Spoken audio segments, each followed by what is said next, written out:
Madras movie நேர்கள் அனைவருக்கும் இனிய வணக்கம். நான் உங்க தீபா பாஸ்கர். ரொம்ப நாள் கழிச்சு அப்படியே மறுபடியும் என்ட்ரி கொடுத்தாச்சு. எனக்கு சூப்பரான படம் பார்த்துட்டு வந்திருக்கேன். ஒரு காதல் காவியம்னே சொல்லலாம். படத்தோட பேரு சொல்லலன்னா எப்படி? காந்தி கண்ணாடி தான் படத்தோட பேரு. இந்த படத்துல லீடா அறிமுகமாயி இருக்காரு. ஒரு ஹீரோவா மாஸ் என்ட்ரி கொடுத்திருக்காரு நம்ம KPY பாலா. நார்மலாவே அவருக்கு மக்கள் செல்வாக்கு, மக்கள் சப்போர்ட்ல இருந்தாலும் இதுல ஹீரோவா நடிக்கணும்ன்றது மிகப்பெரிய கனவுன்னு சொல்லியிருக்காரு. ஸோ சூப்பரா பண்ணியிருக்காரு. இந்த படத்தோட டைரக்டர் யாருன்னு பாத்தீங்கன்னா ஷெரீஃப்.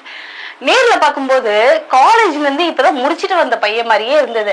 பட் ஆனா படம் முடிச்சுட்டு எனக்கு என்ன ஃபீல் இருந்ததுன்னா, சின்ன பையன் இவனுக்குள்ள இவ்வளோ ஒரு வலி இந்த மாதிரி எப்படி எடுக்க முடிஞ்சுது அப்படின்ற ஒரு தாட்டே எனக்கு வந்துருச்சு. இப்ப வர டைரக்டர்ஸ், யங் டைரக்டர்ஸ்லாம் வித்தியாசமா கான்செப்ட் எடுக்கிறாங்க, ரொம்ப சூப்பரா எடுக்கிறாங்க. ஓகே, நம்ம கதைக்குள்ள போயிடலாம். இந்த படத்துல பாலா பாத்தீங்கன்னா ஒரு ஈவெண்ட் ஆர்கனைசர் பண்ணிட்டு இருக்காங்க. ஸோ அவங்களுக்கு அந்த லவ் ஸ்டார்டிங் எல்லாமே இருக்கும். ஸ்டார்டிங்ல அது என்ன 4-5 ஃப்ரெண்ட்ஸ் எப்பவுமே இருப்பாங்க. எல்லாரும் சேர்ந்து ஒரு ஆர்கனைஸ் பண்ணிட்டு இருக்காங்க. அதுல ஓப்பனிங்ல ஒரு சாங் வரும், வண்டி வண்டி புல்லட் வண்டி, அந்த சாங் வருது. ஆக்சுவலா அந்த பாட்டு தேட்டரே பயங்கரமா அதிர்ச்சின்னு சொல்லலாம். ஏன்னா முன்னாடியே ஒரு ஆல்பம் சாங் மாதிரி கிரியேட் ஆகி எல்லா மனசுலயும் இடம் பிடிச்சிருச்சு. தென் இந்த படத்துல ஹீரோ பாலான்னு சொன்னாலும் ஆனா மெயின் ஹீரோ யாருன்னு பாத்தீங்கன்னா பாலாஜி சக்திவேல். ஓகே, இந்த படத்துல ஹீரோயின் யாருன்னு பாத்தீங்கன்னா நமிதா கிருஷ்ணமூர்த்தி. ஆல்ரெடி குளுகுலுன்ற படத்துல அறிமுகமாயிருக்காங்க. சின்ன சின்ன கேரக்டர்ஸ் எல்லாம் பண்ணியிருக்காங்க. ஸோ இந்த படத்துல அவங்களும் ரொம்ப கியூட்டா அழகா காமிச்சிருக்காங்க. அதே சமயத்துல நம்ம பாலாஜி சக்திவேல் சாருக்கு பேரா அர்ச்சனாவா அவங்கள பட்டிருக்காங்க. பழைய படத்துல எல்லாம் நிறைய படங்கள் இவங்க ரொம்ப சூப்பரா இருந்தாங்க. சமீப காலமா சினிமா விட்டு கொஞ்சம் தவிர்த்து இருந்தாலும் இப்போ ரீஎன்ட்ரி கொடுத்துருக்காங்க. ரொம்ப அழகா பண்ணியிருக்காங்கன்னே சொல்லலாம். இப்ப கதை என்னன்னு பாத்தீங்கன்னா, நம்ம பாலா ஈவெண்ட் ஆர்கனைஸ் பண்ணிட்டு இருக்காங்க.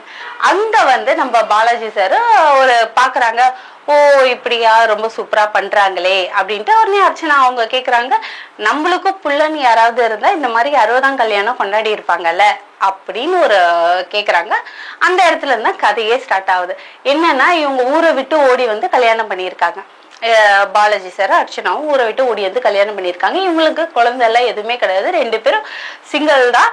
அந்த ஒரு சின்ன வீட்டுல 2 பேரும் அவ்வளோ ஒரு லவ்ல இருப்பாங்க. இதுல மெயின் விஷயம் என்னன்னா, 5 நாளும் 5 வகையான சாப்பாடை செஞ்சு போடுவாங்கப்பா. தயிர் சாதம், லெமன் சாதம், புளி சாதம், தக்காளி சாதம், இதெல்லாம் செஞ்சு போடுவாங்க. அந்த சாப்பாடையும் இவர் சாப்பிட்டுட்டு பிரியாணி சாப்பிட்ட மாதிரி ஒரு ஃபீல் கொடுத்துட்டு, சாப்பாடு சூப்பரா இருக்கு, தயிர் சாதம் அல்டிமேட் அப்படின்னு சொல்லுவாரு. இது அவருக்கு சந்தோஷமா இருந்தாலும் பக்கத்துல இருக்கவங்க கொஞ்சம் காண்டாதான் இருக்கு. இதெல்லாம் சின்ன சின்ன விஷயங்கள்லாம் ஒரு லவ் மூட்லயே சூப்பரா காமிச்சிருக்காங்க. அதே சமயத்துல போகும்போது இவரு சுத்தி போடுவாரு, அவங்களும் பதிலுக்கு சுத்தி போடுவாங்க.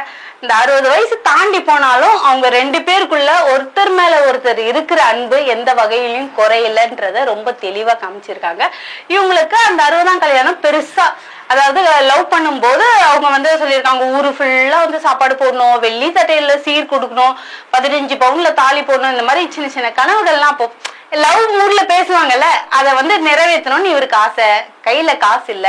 இவர் செக்யூரிட்டி வேலைதான் வேலை செய்யறாரு. கூட அமுதவாதன் இவருக்கு ஃப்ரெண்டா டிராவல் ஆகுறாரு.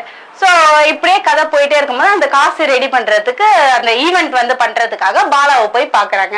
அவங்க இந்த லிஸ்ட் எல்லாம் கேட்டுட்டு எப்படி பார்த்தாலும் ஒரு 50 லட்சம் தேவைப்படும் அப்படின்னு சொல்றாங்க.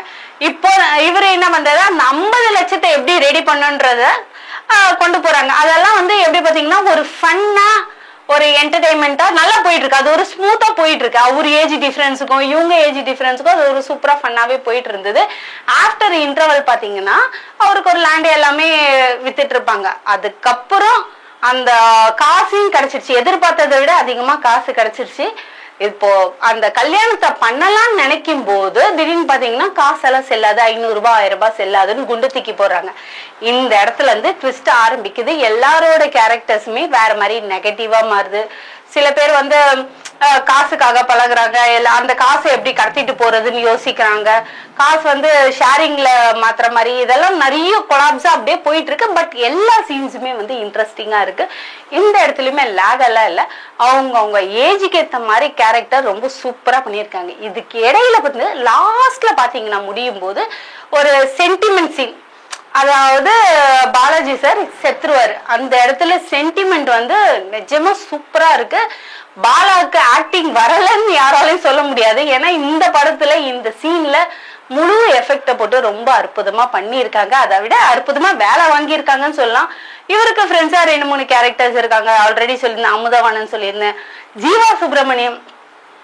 ஜீவா சுப்பிரமணியம் வந்து நிறைய படங்கள்ல பாத்துட்டு இருக்கேன். இந்த படத்துல வந்து கம்மியா யூஸ் பண்ணிட்ட மாதிரி எனக்கு ஒரு ஃபீல் இருந்தது. ஏன்னா அவங்களாம் வந்து நல்ல ஆர்டிஸ்ட். ஸோ நிறைய ஆர்டிஸ்ட் யூஸ் பண்ணியிருக்காங்க. சில பேர் வந்து கம்மியா இருக்கிற மாதிரி இருக்கு. சாங்ஸ் வந்து சில இடத்துல சில சாங்ஸ் வந்து நம்ம மனசுல இடம் பிடிச்சிருக்கு. சில சாங்ஸ் வந்து அப்படியே ஒரு மாதிரி ஸ்மூத்தா அப்படியே போயிட்டு இருக்கு. பட் ஓவராலா பாத்தீங்கன்னா எல்லாரோட ஆக்டிங் செம்மையா இருக்கு. அந்த சென்டிமெண்ட் வந்து எனக்கே ஒரு இடத்துல வந்து நெருடலா அப்படியே ஒரு மாதிரி தான் இருந்தது.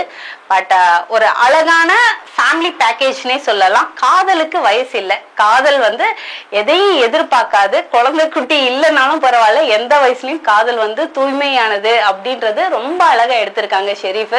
ஸோ இந்த படத்தை மறக்காம ஃபேமிலியோட, நம்ம வீட்டுல கூட ஹஸ்பண்ட் ஒய்ஃப் சண்டை அந்த மாதிரிலாம் இருந்தா கூட ஸோ ஃபேமிலியோட போய் இந்த படத்தை தியேட்டர்ல பாருங்க. செமையா இருக்கு. Okay, thank you so much. Tata, bye bye.